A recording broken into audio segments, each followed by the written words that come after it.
Hey everybody, with me right now is Eddie Allen. Eddie is with SovereignEconomics.com. You may know him best on stage out and about Dallas with his guitar, but you also may know him from other entities such as AOCS and Open Currency. So, Eddie, how are you? I'm doing great, Don. Good to talk to you, brother. Yeah, you too, man. It's been a while. Tell us about Sovereign Economics, what it's about, what you guys do, and the custom minting work you guys are doing. Well, the Sovereign Economics is a further extension of what I've been doing with the American Open Currency Standard. When I started with them several years ago, my task was to work with emerging nations, states, communities. The backbone, I guess, of what we do rests on the idea that an individual should be able to control their own money. True sovereignty is reflected in the degree to which an individual can exercise control over their own energy. You generate this energy all day. You go to work and you work and you work and you work and you get this exchange, and that's the energy that you use to obtain the things you need and want. And basically what I've been doing is working with these various communities and nations and groups that want to create a stable system of exchange that will endure over time and provide a little more stability than they're currently seeing in the present global economic environment. So what I do is work with leadership on several levels, depending on the situation and the degree to which they're ready to incorporate a new economic system into their situation. And we design a currency system, produce the currency system, and then move it into circulation and exchange, and try to create a stable system that will support that group. Well, philosophically, I know that it's a grand idea. I mean, these are really big concepts, which a lot of people are talking about these days. I don't think it's any secret that there are quite a few people in America today and around the world who aren't happy with the current monetary system. But with the big idea comes the big artwork and the big designs, not just the philosophical designs, but the designs you guys use and the pieces you create. Talk a little bit about the unique design needs that each of your, I don't know if client is the right word, but each of your clients would have. Right. Well, there are different ideas for different groups that are important to them, different symbology, different icons, different symbols. And with one group, you'll find that it's more symbolism that's important to them. You'll find another group that it's personalities and individuals that are more important to them, that they want represented. So, for example, the last release that was official was the announcement of the launch of the currency for the Polynesian Kingdom of Atui, and that's an emerging indigenous group that covers the entire Polynesian Triangle in the Pacific, from Kauai at the head all the way to New Zealand and all the way back over. But you find in that group the head chief of all of those member islands. That kingdom has one head chief, and then there are chiefs on every island, and every group of people has their own chief. And so the organizational structure, you can see, is it has been in place for hundreds of years in that area. So the head chief is the important person there. So the currency line that we started with them represented an image of the chief on the front. The head chief they call the Ali'i Nui, and his name is Aleka Aopalani, and he's represented on the obverse of each of them. We have a 1 ounce copper, a 1 ounce silver, and a 10th ounce gold, and his image is on the obverse. The reverse features the crest of the Tui Kingdom, and that's the currency for them. Now, that was pretty simple because one design, once we had refined that one design for them, that served for all three of the initial pieces that are being released. As the demand grows and the necessity for smaller units or varying units comes into play, then I'm sure there will be additional fractional pieces added to that line. For another group, you find discussions that I'm having with another indigenous nation, that the symbols are more important to them. So you'll find that they would like certain animals represented because those are significant in their culture. And so it goes. So for every group, you may find a completely different set of parameters for designing a currency. Okay, so for along with each of those separate designs, do you use a different artist, or do you have like one artist you go to? Well, it depends there as well. We do have a couple of artists on staff. We're a long way from the time when I had to do all the heavy lifting. Fortunately, we've got some people that are much better than I am at design work, but there are different situations call for different people to be involved. There are pieces that are really, require somebody who's really skilled at sculpting. Is a different person oftentimes than the person that actually does the layout. If I give them a set of elements and I say these have to be in this particular fashion with this text and this iconography in it, and then they do the layout as instructed, and then we turn that over to a sculptor. You're going to look for somebody. If it's a person, you're going to look for somebody whose specialty is doing portraiture, and if it's if it's architecture, you want somebody that's skilled at that. And different artists, as you might imagine, different sculptors have different skill sets. How do you decide on the different metals you use? I would imagine that the standards of the copper and the silver and gold are kind of common, but did anyone ever request bronze or brass or pewter or tin or iron? I mean, maybe I'm asking a dumb question, but are there other different metals that people use for their currencies?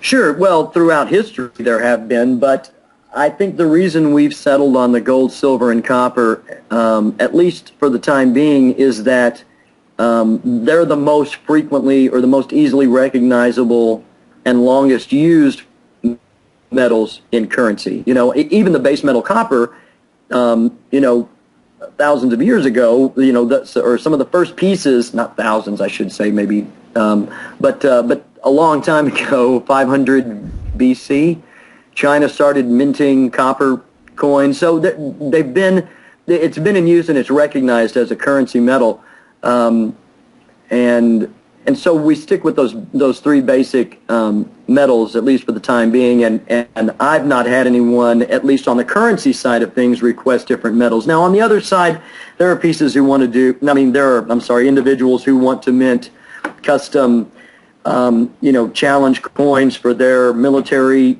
group or their military support group, or they want to mint coins for various purposes, and they want to, they ask questions about these other kinds, but we kind of discourage the use of something else that would be less likely to be used as a currency metal, because that's one of the underlying factors, or one of the underlying pillars in our mission, is to actually expand and enhance and encourage the use of these pieces as a medium of exchange. Now, if somebody listening right now wanted to get some of the pieces that you guys create, mm-hmm. Is it possible for someone to buy some of these pieces? And if so, are you guys acting kind of like the bank for these? And again, it's an interesting world you live in, because you're creating the currency, but I know you also do some retail sales. So if someone listening wanted to buy some of this, can they, and where would they go to do that? Well, we have different divisions within the group, and some of them, do focus on the retail demands, because there is a market out there, a retail market for this stuff. But and currently, the sovereigneconomics.com website has a currency exchange page, and several, that's still being built out, that website, so, excuse the construction that's going on. But I think most everything is working on there, but the catalog of currencies that are available on that website hasn't expanded to the full. But eventually, will there be, say, weeks or months down the road, if someone wanted to come and buy some of the pieces as a collector, could they do that in a way that they buy Silver Eagles from the U.S. Mint? Oh, sure, yeah, you can do that right now. And basically, because they're currencies, you'd simply be exchanging one currency for another. That's about all it is.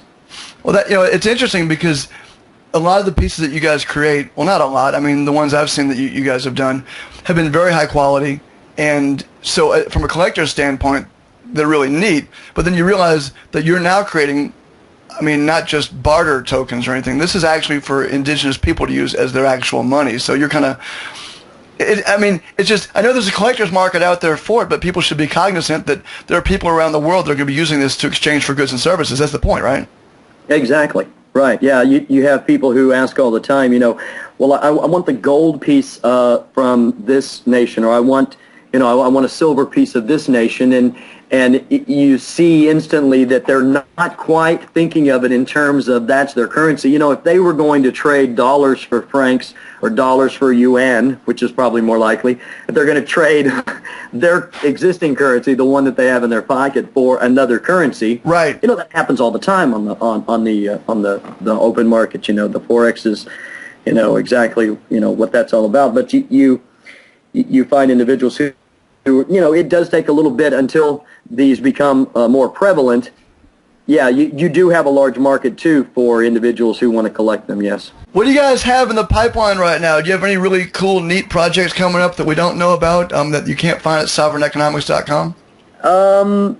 Well, I'm not at liberty to speak about the ones that you don't know about or that you can't chat about on Sovereign Economics until those announcements are actually made. But yes, there are some larger named, more recognizable, I should say, indigenous nations that are stepping forward with their own currencies, and and if people are mind to, they can join the discussion on Sovereign Economics. They can sign up for our newsletter if they'd like and be alerted when we have new currencies to launch. That's about the only thing I think we'll be discussing. So don't worry about a lot of spam there. I'm not one that's I'm not going to rack my brain over filler to. Well, yeah, I'll just say right now, I'm sure I've been on your list at some point or the other, and I can't remember hardly ever getting anything from you unless it was an announcement of some sort. So, if someone wants to know more, I don't think joining your newsletter is a problem. I've never gotten spam from you guys. No, we've got some great writers over at American Open Currency Standard, and they put out some great articles and interviews. But the work that I'm doing over at Sovereign Economics, our focus is on working with establishing this paradigm, and cultivating that and the awareness of it. We'll be in Vegas next week at the RES conference, the Native American Enterprise conference out there that's going on, the entrepreneurial conference. It's a business conference for Native Americans, but we were invited to that by the Lakota Nation. The work I'm doing with those guys to help them build a new store on the reservation and cultivate an aquaponics system for providing local produce and resources for the communities there. It's pretty exciting and enjoyable. And so anyway, I'm going to head out there with those guys and meet some of their friends and see if we can't lose some money at the tables. Right on. Well, all right. Well, I appreciate you coming on, Eddie Allen of SovereignEconomics.com. Everybody, go check out the website. And although we could talk philosophically about money and currency, I have to say, I mean, the stuff that y'all have done over the years has been very high quality, and I do hope that you'll have a store available for people to pick up some of what you offer, because I think it's good. I mean, I'm one of these guys that thinks there's collector's value in this stuff aside from whether or not it's actually used as money. So, right. Well, thanks, Don. I appreciate it. I hope to have enough worthless fiat in my pocket to get a couple tubes of this stuff. So, all right, Eddie. Thanks a lot, everybody. SovereignEconomics.com. Eddie Allen. Eddie, take care, man. Thanks, Don.